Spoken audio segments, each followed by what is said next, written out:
Atenção! Vai começar agora uma teleaula de processos de fabricação do curso profissionalizante. Este módulo tem um total de 80 aulas. Hoje, você vai assistir a teleaula número 23. Bons estudos!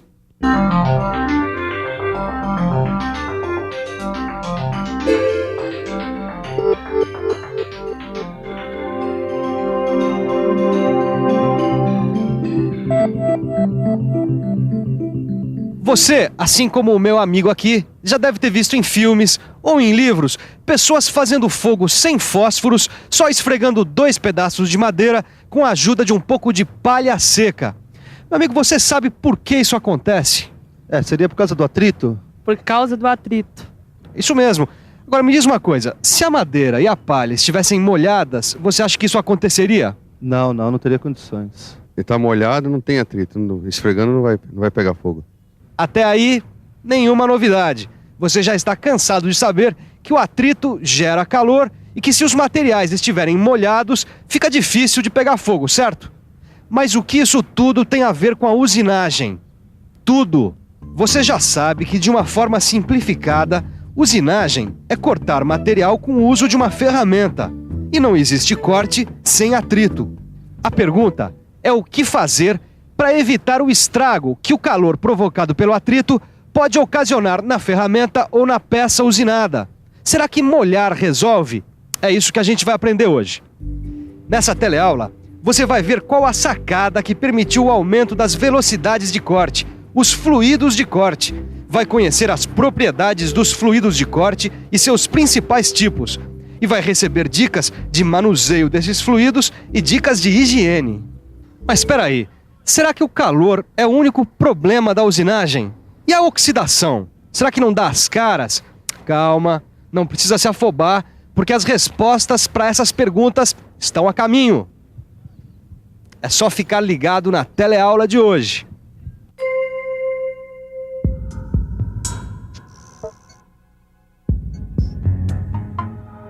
Quando o assunto é produtividade, a indústria não pode vacilar. Bom, e na indústria mecânica, produtividade tem tudo a ver com velocidade de corte. Isso porque quanto maior é a velocidade de corte, maior será a produção e menores os custos. Mas não é difícil perceber que quanto maior a velocidade de corte, maior também será o atrito. Olha só o estrago que o calor gerado pelo atrito é capaz de fazer nas ferramentas. Eis aí uma sinuca. Como aumentar a velocidade de corte sem que esses estragos ocorram? Quem deu a tacada inicial para sair dessa sinuca foi o norte-americano Taylor, no fim do século XIX. A sua ideia foi muito simples: jogar grandes quantidades de água na região formada pela peça ferramenta cavaco. Só que essa experiência trouxe problemas. Entre outros, a água provocava corrosão na usinagem e não era um bom lubrificante. Bom, mas mesmo assim, funcionou como um ponto de partida para a pesquisa de novos materiais que possibilitaram um salto de eficiência na usinagem, evitando os estragos provocados pelo calor. Esses materiais ficaram conhecidos como fluidos de corte. Bom, se eu me lembro muito bem do que o Silvio nos falou, fluido de corte é um material que na maioria das vezes ele é líquido. E ele deve ser capaz de refrigerar, lubrificar, proteger contra a oxidação e limpar a região usinada. Não é isso, Caio? Beleza, Tito. Que tal se a gente repassasse uma a uma todas as obrigações do fluido de corte? Vamos nessa? Bom, vamos começar então pela atuação do fluido de corte como refrigerante.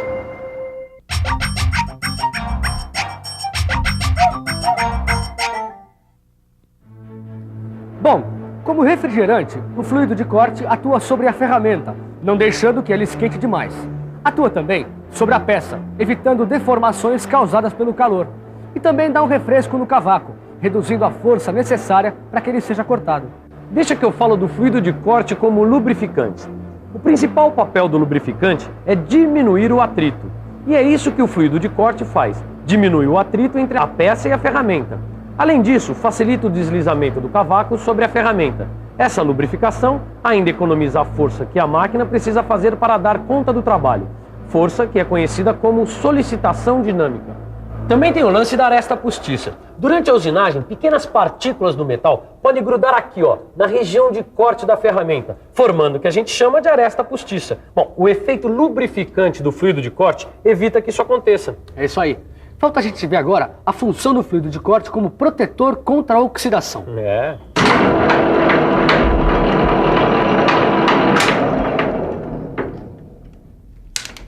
Bom, como a gente sabe, a alta temperatura e a umidade contribuem muito para a oxidação, a famosa ferrugem.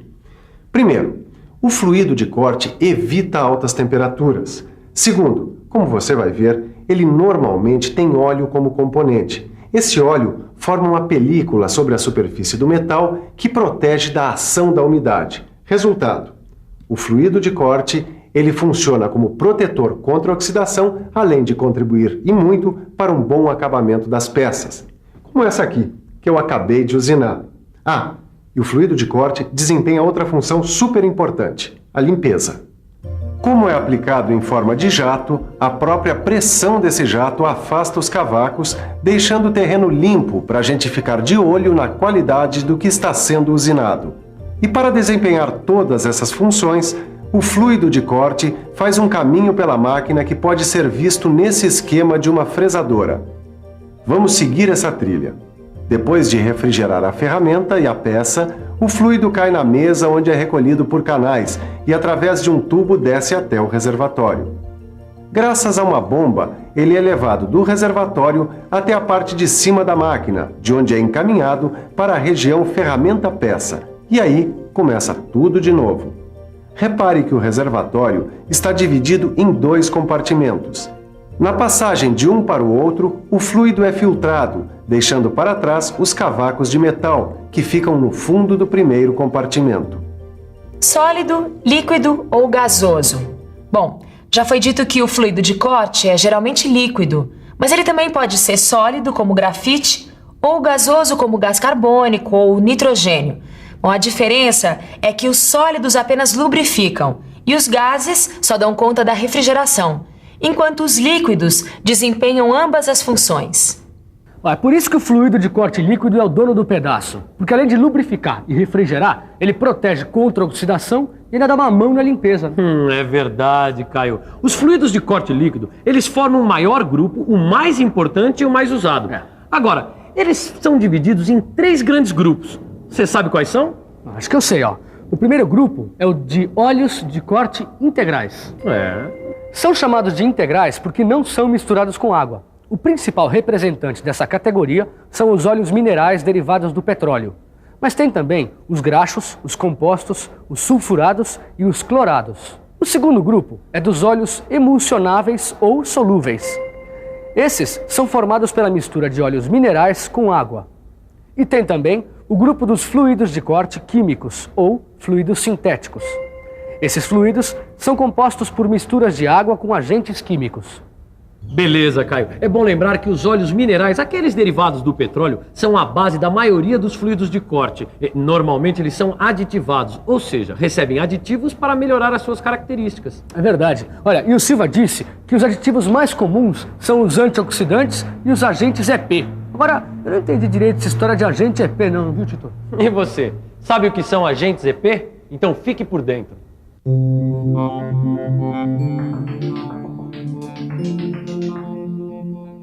Quando as pressões e as velocidades de deslizamento aumentam, a película de óleo que recobre a ferramenta e a peça tende a se afinar e pode até mesmo se romper. Com o agente EP, ou agente de extrema pressão, o óleo melhora suas propriedades de resistência e a película não se rompe, evitando assim o contato metal-metal. Esse agente EP é bom mesmo. Agora eu vou preparar o fluido de corte para abastecer o meu torno para a próxima usinagem. Mas aqui eu não vou usar o agente EP não. Eu vou usar uma mistura de óleo e água. E se você está achando que isso não é possível, está enganado. Usando um óleo emulsionável, quer dizer que tem agentes que permitam que a água e o óleo se misturem, isso é perfeitamente possível. A proporção aqui é de 4 partes de água que eu já coloquei nesse recipiente para 1 parte de óleo. Agora preste atenção a essa dica super importante. É o óleo que é colocado na água sob agitação. Guardou? óleo na água sob agitação.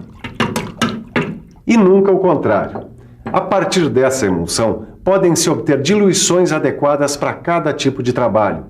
Os óleos emulsionáveis normalmente recebem o reforço de aditivos como anticorrosivos, antiespumantes e biocidas para evitar fungos.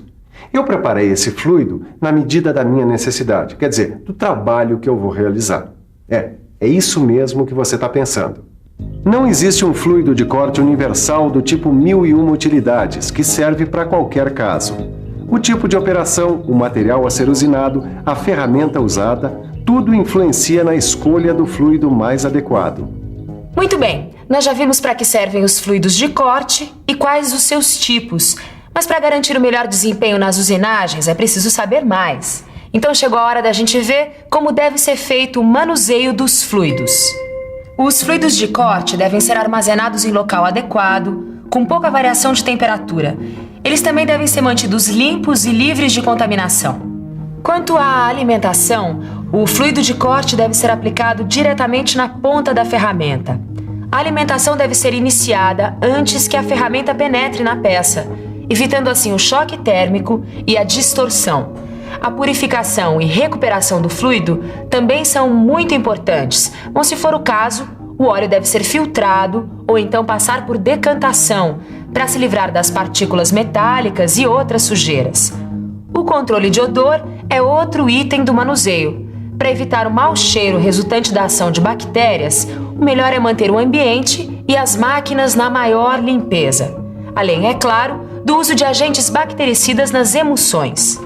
E como com saúde não se brinca, vale a pena aproveitar a oportunidade para dar umas dicas de higiene. No seu processo de aperfeiçoamento, os fluidos de corte foram deixando para trás os componentes que faziam mal à saúde dos operadores. Bom, mas mesmo assim, o contato prolongado com esses produtos pode trazer algumas complicaçõezinhas, as dermatites. O que acontece na dermatite é o seguinte: a combinação dos fluidos de corte com os resíduos da usinagem forma compostos que grudam na pele das mãos e dos braços, entupindo os poros. E é isso que causa os problemas. Só que esses problemas podem ser resolvidos se a gente tomar certos cuidados. Quem vai explicar esses cuidados pra gente é o instrutor Ariel aqui do Senai. Seu Ariel, e aí que cuidados a gente deve tomar para prevenir a dermatite? Bom, é só uma questão de higiene pessoal e limpeza do fluido de corte. Vamos lá. O fluido de corte e a máquina ferramenta devem ser mantidos na maior limpeza. As máquinas devem estar sempre equipadas com protetores de salpicos. O operador deve usar avental à prova de óleo e também lavar pelo menos 2 vezes por dia as áreas da pele que entram em contato com o fluido. Isso com sabões suaves ou pastas e escova macia. É importante se enxugar muito bem depois da lavagem. Em caso de muita sensibilidade, usar creme protetor nas mãos e nos braços, antes de iniciar o trabalho e também depois de lavá-los. E tratar de proteger muito bem e na hora cortes e arranhões. Se você seguir essas instruções à risca, não tem erro. E a sua pele vai agradecer. Bom, é isso aí. Mas agora vamos parar com as informações e cair direto na revisão. E atenção, se liga aí que é hora da revisão.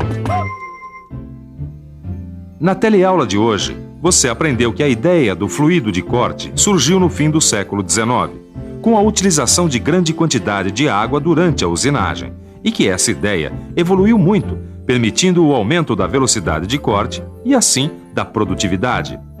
Viu que o fluido de corte deve ser capaz de refrigerar, lubrificar, proteger contra a oxidação e limpar. Ficou sabendo que existem fluidos de corte nos 3 estados: sólido, líquido e gasoso. Mas viu que os sólidos apenas lubrificam, enquanto que os gasosos só refrigeram. E que por isso os líquidos são os mais importantes e os mais usados. Aprendeu que os líquidos de corte se dividem em 3 grandes grupos: os óleos de corte integrais, os óleos emulsionáveis ou solúveis e os químicos ou sintéticos.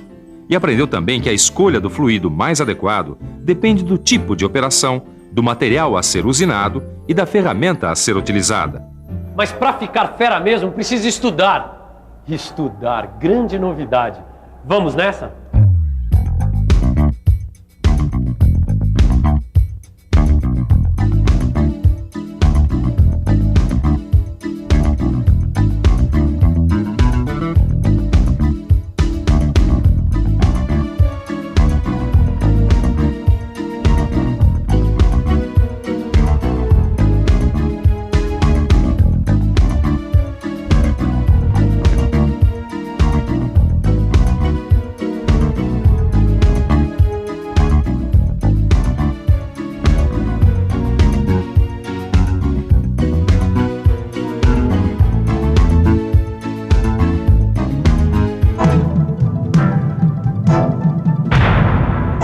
Telecurso 2000, um programa de educação do Sistema Fiesp e da Fundação Roberto Marinho.